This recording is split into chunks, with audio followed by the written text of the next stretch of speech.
What is history? Well, we tend to think of history as a series of linear events.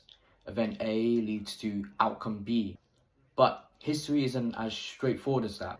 I've been reading the Muqaddimah by Ibn Khaldun, and he states that we should study history more like a science rather than a storytelling event. I think we, as people, take for granted how easy it is for us to access history. I mean, if I ask you to tell me who was Alexander the Great or who was Caesar, you could tell me without hesitation. There's books on this, there's movies about it. You can tell me so much about this, but where do we get this information from?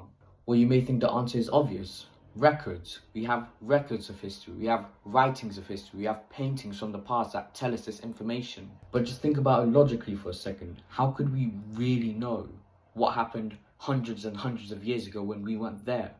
Records can be changed. History isn't as reliable as you're led to believe. It's our job as people to look through these records and think to ourselves logically, does this make sense? Rather than just taking everything at face value, according to Ibn Khaldun. And there's another issue with looking at history. We live in a modern society with our own values and our own beliefs and our own outlook on the world. But societies change. Society now isn't the same as it was 100 years ago. So if we try apply our modern day values to societies from hundreds of years ago, then we won't reach the same conclusions and we will make mistakes undoubtedly.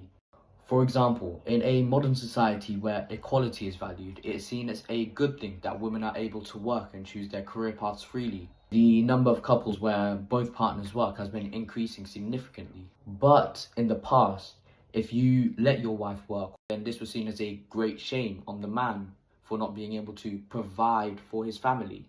This just goes to show that we can't look at history by applying our own modern day lens. We have to look at it objectively, look at it from the point of the person who was living 100 years ago and see why they would think this way or why these events played out this way. I think the main message that Ibn Khaldun wants us to learn from this book is that we shouldn't take history at face value. We should always question, we should always ask, why did this happen? And we should always look at multiple different sources rather than just accepting and being told what we are told.